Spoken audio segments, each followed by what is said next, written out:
السلام عليكم ورحمة الله تعالى وبركاته. أعوذ بالله من الشيطان الرجيم. أيحب أحدكم أن يأكل لحم أخيه ميتا فكرهتموه واتقوا الله إن الله تواب رحيم.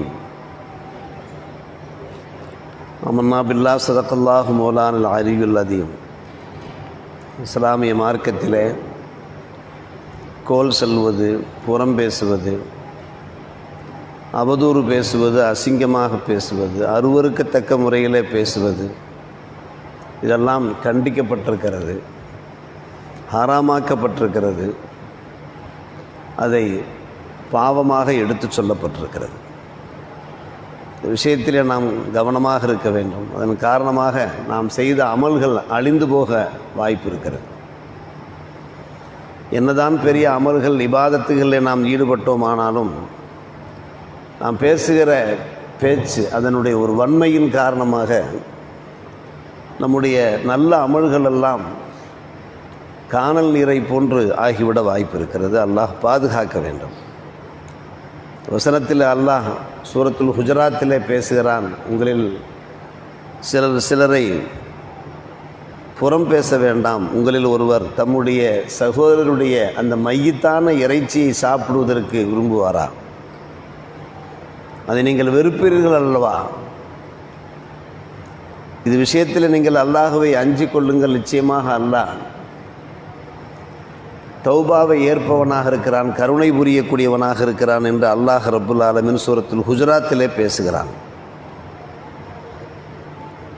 நம்மில் சிலரை புறம் பேசினார்கள், கீபத்து பேசினார்கள் என்றால் அது அவருடைய இறைச்சியை சாப்பிடுவதற்கு சமம். இறைச்சி என்றால் மையத்தான இறைச்சியை சாப்பிடுவதற்கு சமம் என்று சொல்லி பேசக்கூடாது. அவ்வாறு புறம் பேசக்கூடாது. அதனுடைய விளைவு மோசமான விளைவாக ஆகும் என எச்சரிக்கை செய்கிறான். அருமை சகோதரர்களே, பெரியவர்களே, கீபத்து என்றால் என்ன? திக்ருல் இன்சானில் அஹீஹி பிமா யக்ரஹு ஃபி கைபத்திஹி, அதான் கீபத்து. ஒரு மனிதன் தம்முடைய சகோதரரை பற்றி அவர் எதை விரும்ப மாட்டாரோ அதை வெளியே எடுத்து பிரஸ்தாபித்து கொண்டிருப்பது. அவர் இல்லாத போது ஃபி கைபத்து என்றால் இல்லாத போது, கீபத்து என்றால் புறம். ஒரே ஒரு ஜபர் சேருக்கு உண்டான வித்தியாசத்தை பாருங்கள். கீபத்து என்றால் புறம், கைபத்து என்றால் இல்லாத போது, மறைவாக படர்க்கையாக இருக்கிற போது. காரணம், அவர் இருக்கிற போது பேச மாட்டார், இல்லாத போது தான் பேசுவார். அதான் கீபத்து என்று சொல்லப்படுகிறது. கீபத்துக்குள்ளேயே கைபத்து இருக்கிறது, கைபத்துக்குள்ளேயே கீபத்து இருக்கிறது. நாம் தெரிந்த ஒரு ஹதீஸ் தான். அபூ ஹுரைரா ரலியல்லாஹு அன்ஹு அவர்கள் அறிவிப்பு செய்கிறார்கள், நபிகள் நாயகம் ஸல்லல்லாஹு அலைஹி வஸல்லம் அவர்கள் சத்திய சஹாபாக்களை பார்த்து கேள்வி கேட்டார்கள், அத்ததுரூன மல் ஹீபா, ஹீபா என்றால் புறம் என்றால் என்ன தெரியுமா? சஹாபாக்கள் பதிலுரைத்தார்கள், அல்லாஹு வ ரசூலுஹு ஆலம், இது விஷயமாக அல்லாஹ் ரசூல் அதிகம் அறிந்தவர்களாக இருக்கிறார். சொன்னார்கள் நபிகள் நாயகம் ஸல்லல்லாஹு அலைஹி வஸல்லம் அவர்கள், திக்ருக்க அஹாக்க பிமா யக்ரஹு, உங்களுடைய சகோதரரை பற்றி அவருக்கு எது பிடிக்காதோ அதை, எதை அவர் வெறுப்பாரோ விரும்ப மாட்டாரோ அதை பிறரிடத்தில் பிரஸ்தாபித்து கொண்டிருப்பது, பேசி கொண்டிருப்பது, அதுதான் கீபத்து என்று சொன்னார். ஒரு நண்பர் பெருமானார் ஸல்லல்லாஹு அலைஹி வஸல்லம் இடத்தில் கேள்வி கேட்டார், யார சொல்லலாம், அது அவருக்கு பிடிக்காததாக இருக்கலாம், ஆனால் அந்த குணம் அவரிடத்தில் இருந்தாலுமா அது கீபத்தாக ஆகும். அந்த குணம், கெட்ட குணம் இருக்கிறது, அதை பற்றி நாங்கள் வெளியே பேசுகிறோம், அது அவரிடத்தில் இருந்தாலுமா அதுதான் கீபத்து என்றார்கள். இன்கான ஃபீ மா தகுல் ஃபகது இக்தப்தா, நீங்கள் ஒரு சகோதரரை பற்றி என்ன பேசுகிறீர்களோ அது விஷயம் அவரிடத்தில் இருக்குமானால் அது கீபத். இல்லம் யக்குன் ஃபீ மா தகுல், நீங்கள் பேசுகின்ற ஒன்று அவரிடத்தில் இல்லாவிட்டால் ஃபகது பஹத்தா, அது புகுத்தான், அது அவதூறாக வல்லவா போய்விடும் என்றார்கள் நபிகள் நாயகம். ஒரு சகோதரிடத்தில் ஒரு கெட்ட குணம் இல்லாத போது அல்லது ஒரு கெட்ட செயலை செய்யாதிருக்கிற போது அவர் இந்த செயலை செய்தார் என்றோ, அவரிடத்தில் இந்த கெட்ட குணம் இருக்கிறது என்றோ, அல்லது இப்படியெல்லாம் பேசினார் என்றோ நீங்கள் பிறரிடத்தில் பேசினால் அது புகுத்தான் அல்லவா, அது அவதூறு அல்லவா என்றார்கள் நபிகள் நாயகம் ஸல்லல்லாஹு அலைஹி வஸல்லம். கீபத்து எப்படி கண்டிக்கப்பட்டிருக்கிறதோ அதே போலதான் புகுத்தானும் கண்டிக்கப்பட்டிருக்கிறது, அவதூறும் கண்டிக்கப்பட்டிருக்கிறது. அதுவும் பாவம். நாம் எல்லோரும் கேள்விப்பட்ட ஒரு விஷயம்தான். அன்னை சஃபியா ரலியல்லாஹு அன்ஹா அவர்களை பற்றி பெருமானார் ரசூலே கரீம் ஸல்லல்லாஹு அலைஹி வஸல்லம் துணைவியரிலே ஒருவர் சற்று குறைத்து பேசிவிட்டார்கள்.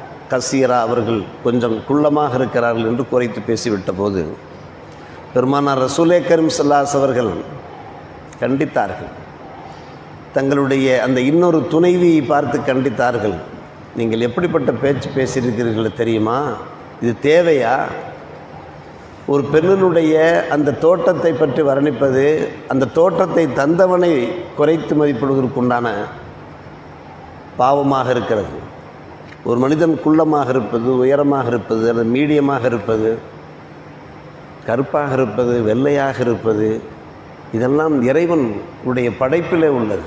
இறைவனை ஏசுவது போன்றிருக்காதா? அவனை குறைத்து மதிப்பிடுவது போன்றிருக்காதா என்கின்ற அடிப்படையில் சொன்னார்கள். நீங்கள் பேசிய பேச்சை கடலிலே கொண்டு போய் கடந்தாலும் கடல் நாற்றம் எடுத்து விடும் என்று சொன்னார்கள். ஒரு அருவருப்பான பேச்சு, இதெல்லாம் பேசக்கூடாது என்று ரசூலே கரீம் ஸல்லல்லாஹு அலைஹி வஸல்லம் அவர்கள் தங்களுடைய துணைவியருக்கே கண்டித்திருக்கிறார்கள். முதலில் கண்டிப்பு என்பது குடும்பத்திலிருந்து வெளிப்பட வேண்டும். மற்றவரை பற்றி நாம் பேசுவது, அவர்களுக்கு உபதேசிப்பது இரண்டாவது விஷயம். முதல் விஷயம் குடும்பத்திலே, நம்முடைய குடும்பத்திலே இப்படி நடக்கக்கூடாது. இதே போலதான் இன்னொரு தடவை அதே சஃபியா ரலியல்லாஹு அன்ஹா அவர்களை பற்றி இன்னொருவர் பேசினார்கள். அவர்கள் ஒரு யகூதி பரம்பரையிலே உள்ளவர் தான் என்று பேசினார்கள். சஃபியா ரலியல்லாஹு அன்ஹா அவர்கள் மிகவும் காரணம், யகூதி குடும்பத்திலிருந்து வந்தவர்கள். அவர்களை பெருமானார் ரசூலே கரீம் ஸல்லல்லாஹு அலைஹி அவர்கள் முஸ்லீமாக ஆன பின்னே மனம் முடித்திருந்தார்கள். இது நாம் அனைவரும் அறிந்த ஒரு விஷயம். இதை இன்னொருவர் குறைத்து பேசிய போது பெருமானார் ரசூலே கரீம் ஸல்லல்லாஹு அலைஹி அவர்கள் தங்களுடைய அருமை துணைவை சாந்தப்படுத்தினார்கள், சமாதானப்படுத்தினார்கள். நீங்கள் சொல்ல வேண்டியதானே, நான் ஹாரூன் பரம்பரை என்று சொல்ல வேண்டியதானே. ஹாரூனும் மூசா அலைஹிஸ்ஸலாம் அவர்கள் யகூதிகளில் உள்ளவர்கள் தான், பனு இஸ்ராயலில் உள்ளவர்கள் தான். நீ எந்த குடும்பத்தில் உள்ளவரம்மா என்று கேட்க வேண்டியது தானே. பெருமானார் ரசூலே கரீம் ஸல்லல்லாஹு அலைஹி அவர்கள் எப்படி சாந்தப்படுத்துகிறார்கள் பாருங்கள். அப்படி ஒருவருடைய மனசு புண்படுகிற போது, வேதனைப்படுகிற போது அவருடைய மனசை எப்படி அமைதிப்படுத்துகிறார்கள் பாருங்கள் அருமை சகோதரர்கள். இதே போன்றுதான் நம்முடைய குடும்பங்களில் அப்படியும் இப்படியும் பேசுகிற போது நாம் என்ன செய்ய வேண்டும்? அவர்களை தழுவி பேச வேண்டும். இப்ராஹிம் அதுகம் ரஹ்மத்துல்லாஹி அலைஹி அவர்களிடத்தில் சில விருந்தாளிகள் வந்திருந்தார்கள். விருந்துக்காக அமர்ந்திருக்கிறார்கள். பெரும்பாலும் விருந்தோம்பல் சந்தர்ப்பத்தில் தான் எல்லா பலாவும் ஃபித்னாக்கும் நடைபெற்று கொண்டிருக்கும். பார்க்கலாம், பெண்கள் ஒரு கூட்டம், ஆண்கள் ஒரு கூட்டம், இளைஞர்கள் ஒரு கூட்டம் உட்கார்ந்து கழுவி கொண்டிருப்பதை நாம் பார்க்கலாம். அதே போன்று கழுவி கொண்டிருந்தார்கள் இப்ராஹிமுன் அதுகம் ரஹ்மத்துல்லாஹி அலைஹினுடைய அந்த விருந்தோம்பல் சந்தர்ப்பத்தில். இப்ராஹிம் ரஹ்மத்துல்லாஹ் அதை அவர்கள் பார்த்தார்கள். இன்னல்லதீன கானு கபலனா கானு யகுலூன அல் ஹுபுஸ கபலல்லஹும், நமக்கு முன்னாடி வாழ்ந்த நல்லோர்கள் எல்லாம் முதலிலே ஹுபுஸை சாப்பிடுவார்கள், அதற்கு பின்புதான் லகுமை சாப்பிடுவார்கள், இறைச்சியை சாப்பிடுவார்கள். வான்தும் பதாத்தும் பில் லகுமி கபல் ஹுபுஸி, நீங்கள் முதல்ல இறைச்சியை சாப்பிட ஆரம்பித்து விட்டீர்கள். ஹுபுஸுக்கு முன்னாலே, ரொட்டிக்கு முன்னாலே இறைச்சியை சாப்பிட ஆரம்பித்து விட்டீர்கள் என்று சொன்னார்கள். இதனுடைய விளக்கம் உங்களுக்கு புரியும்னு நான் நினைக்கிறேன். அடுத்தவரை பற்றி பேசினால் அடுத்தவருடைய மையத்தான இறைச்சியை சாப்பிடுவதற்கு சமம். இது குர்ஆனில் உண்டான ஒரு வசனம். அதைத்தான் இப்படி சூசகமாக சொல்லி காண்பிக்கிறார்கள். நம்மளே முன்னோர்கள் விருந்திலே ஹுபுஸும் லஹும் வைத்திருக்கிற போது ஃபஸ்ட்டு ஹுபுஸை எடுத்து பின்பு லஹும் சாப்பிடுவார்கள். நீங்கள் ஃபஸ்ட்டு லகுமை சாப்பிட இன்னும் அவர் சாப்பிட ஆரம்பிக்கவில்லை, லகுமை சாப்பிட ஆரம்பிக்கவில்லை.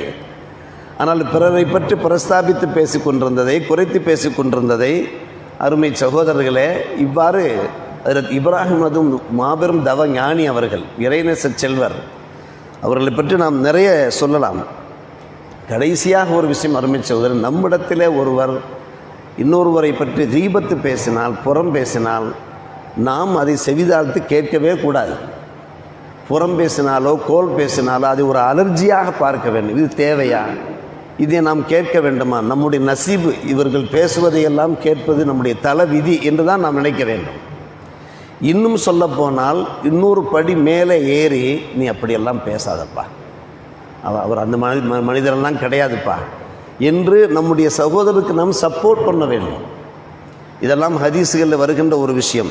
மனித தீப இந்தஹு அஹூஹுல் முஸ்லிம், ஒரு இடத்திலே தம்முடைய சகோதரர் முஸ்லிம் கீபத்து பேசப்பட்டால் ஃபஸ்தத்தா நசரஹு, யாரை பற்றி கீபத் புறம் பேசப்படுகிறதோ அவருக்கு ஹெல்ப் பண்ண முடியுமானால் ஃபஸ்தத்தா நசரஹு, இல்லையப்பா அவர் அப்படிப்பட்ட ஆள் கிடையாதப்பா என்று வாய்ப்பு இருந்தும் வரம் என்சுருகு, அவருக்கு சப்போர்ட் பண்ணாவிட்டால் ஹதலகுல்லா ஃபித் துன்யாவல் ஆகிற, இவரை அல்லாஹ் கைவிட்டு விடுவான்.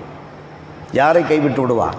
யாரிடத்தில் புறம் பேசப்பட்டு அதை கேட்டு ரசித்து கொண்டிருந்தாரோ, அதற்கு மறுப்புரைக்காமல் இருந்தாரோ, அந்த சகோதரருக்கு எந்த ஒரு சப்போர்ட்டும் பண்ணாமல் இருந்தாரோ அல்லாஹ் அவரை கைவிட்டு விடுவான்.